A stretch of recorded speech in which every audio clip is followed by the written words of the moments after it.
এসে গেছি আমাদের রূপনারায়ণ নদীর তীরে। তো এখন আমি চলে যাব জল তোলার জন্য। আর পুজো করতে গেলে তো গঙ্গা জল লাগে, গঙ্গা নদী তো অনেক দূরে, সেখান থেকে তো আজ আনতে পারবো না। তো আমাদের সামনেই রূপনারায়ণ নদী আছে, সেখান থেকেই জল তুলে নিয়ে গিয়ে আমরা পুজো করি। তো এখন আমি জল তুলতে চলে যাব।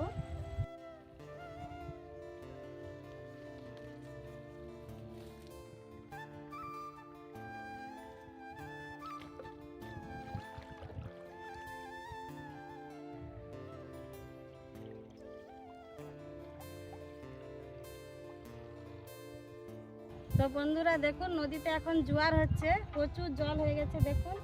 আর একদিন এসেছিলাম নদীতে জল তোলার জন্য, সেদিন ভাটা ছিল, তো একটু জল ছিল না সেই দিন। তো এখন আমি চলে যাব।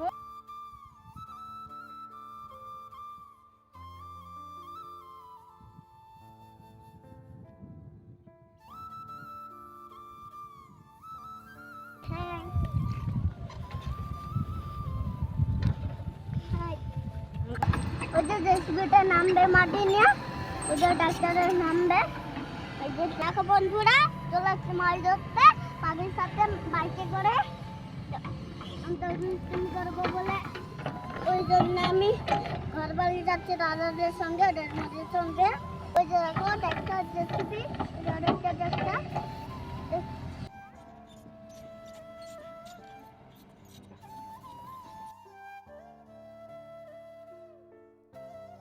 ভিডিওটা দেখলে লাইক করে দিবে।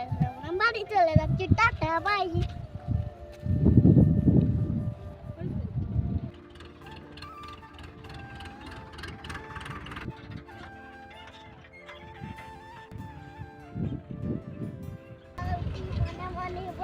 সারাদিন যেন আমি দুষ্টুমি করি, সকালে উঠে মনে মনে বলি সারাদিন যেন আমি ভালো হয়ে চলি।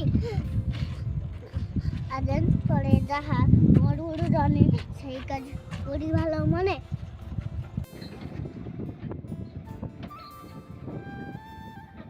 শোনো, তোমার গুরুজন কে কে? আমার থেকে বড় হয়, যারা বড় হয় তারাই হলাম গুরুজন। কে বলছে তোমাকে? দিদিমণি। ও দিদিমণি শিখিয়ে দিয়েছে? হ্যাঁ। ও আর কি জানো? চাঁদ উঠেছে? ওই চাঁদ উঠেছে, ফুল ফুটেছে, কদম তোলায় কি হাসি নাচছে, ওরা নাচছে, ওরা মন্দির দিয়ে। নমস্কার বন্ধুরা, কাকলি কুকিং ব্লগে সবাইকে স্বাগত। তো আজকে একটা নতুন রেসিপি নিয়ে চলে এলাম। তো আজকে আমি বানাবো সরু চাকলি পিঠা, যেটা বানাতে হাতা খুন্তি চামচ কিছুই আমার লাগবে না। এমনি কিভাবে বানাই সেটা আপনাদের দেখাবো। তো চলুন যাওয়া যাক উনুনের কাছে।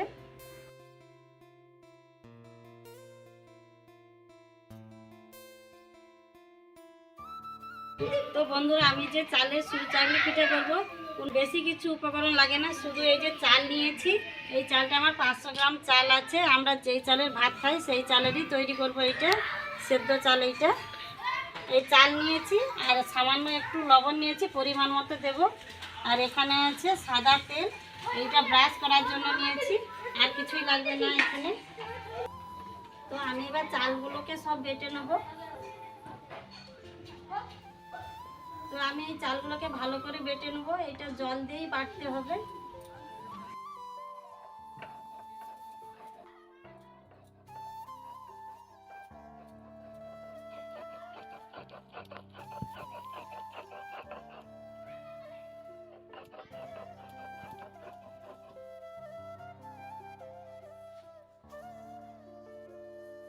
দেখুন আমার সব চালগুলো বাটা হয়ে গেছে।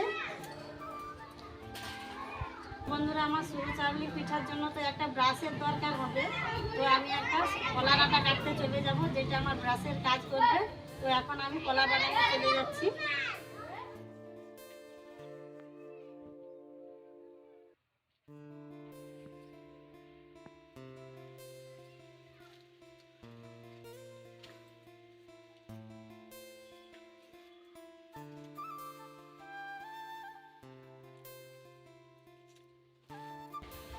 তো বন্ধুরা, আমাদের গ্রামে বাড়ি, আমরা গ্রামের মানুষ, আমরা হাতের কাছে যেটাই পাই সেটাকেই আমরা কাজে লাগাই।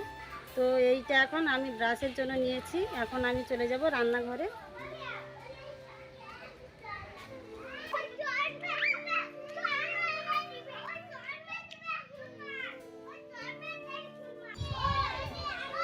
তো দেখুন আমি কলা ডাঁটাটা ভালো করে সুন্দর করে ধুয়ে নিয়েছি। আমি এটা এখন শিলাতে একটু থেতলে নেব। এই যে দেখুন আমার কত সুন্দর ব্রাশ হয়ে গেল। তো এবার দেখুন আমি ব্যাটারটা ভালো করে তৈরি করে নেব। এখানে আমি দিয়ে দিচ্ছি সামান্য পরিমাণে নুন। এবার আমি জল দিয়ে দেবো।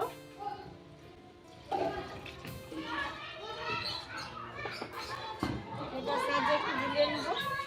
এই ব্যাটারটা কিন্তু একদম আলাদা হবে, এটা একটু মোটা মোটা হবে না, একদম পাতলা করতে হবে।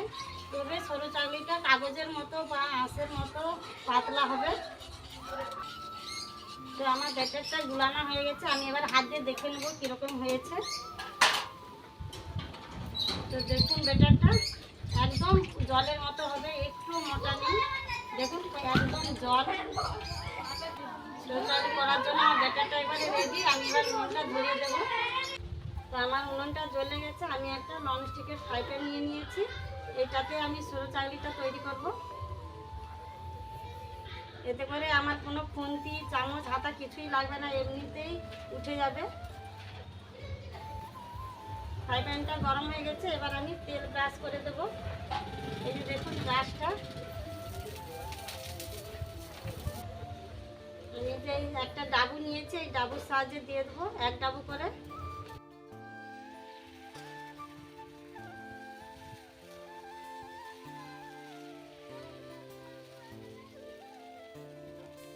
একটা ঢাকনা নিয়েছি, এটা ঢাকা দিয়ে দেবো। তবে ভালোভাবে সেদ্ধ হয়ে যাবে সরু চাউলিটা, বেশি সময় লাগবে না এতে। এবার ঢাকনাটা খুলে দেবো। দেখুন চার সাইডটা কেমন এমনি ছেড়ে গেছে। এবার দেখুন কীভাবে ছেড়ে যায়। এমনি এরকম করতেই পড়ে গেছে, কিন্তু আমার এখানে কোনো কিছুই নেই যে খুন্তি দিয়ে করেছি বা কিছু, তা না। এরকমভাবে আপনারাও তৈরি করবেন, দেখবেন পারবেন আপনারাও। আবার একটা দিয়ে দিচ্ছি। এরকম করে একটু ঘুরিয়ে দিতে হবে।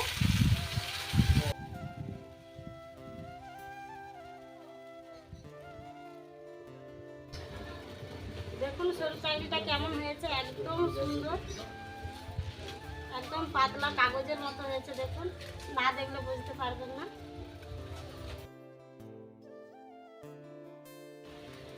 আবার একটা হয়ে গেছে, এমনি পড়ে যাচ্ছে। দেখুন বন্ধুরা কিরকম হয়েছে, একবারে জালিদার, একবারে পাতলা আঁশের মতো। দেখুন মানে এত পাতলা যে ভাবতে পারবেন না, না দেখলে। কাগজের থেকেও পাতলা হয়েছে দেখুন। তো এইভাবে আমি সব সরু চাউলের পিঠেগুলো ভেজে নেব। দেখুন আমাদের সোনু কেমন খাচ্ছে, পড়ে যাচ্ছে।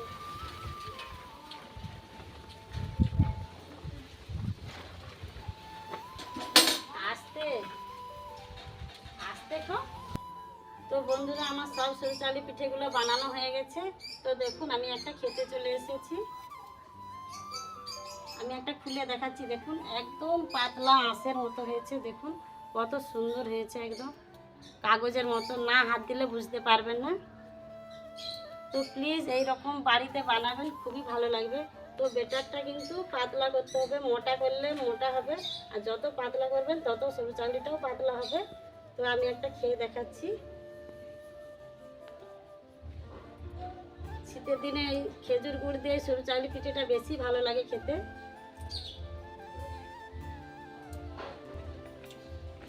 খুব সুন্দর লাগছে পিঠেটা খেতে। পৌষ মাস শেষ হয়ে মাঘ মাস চলে এসেছে, তবু আর পিঠে খাওয়া বন্ধ হয়নি। তো মনে হয়েছে সুজি চালিয়ে পিঠে খাবো, তো করে ফেললাম। আমার এই পিঠা রেসিপিটা যদি ভালো লেগে থাকে প্লিজ আমার চ্যানেলটা সাবস্ক্রাইব করবেন।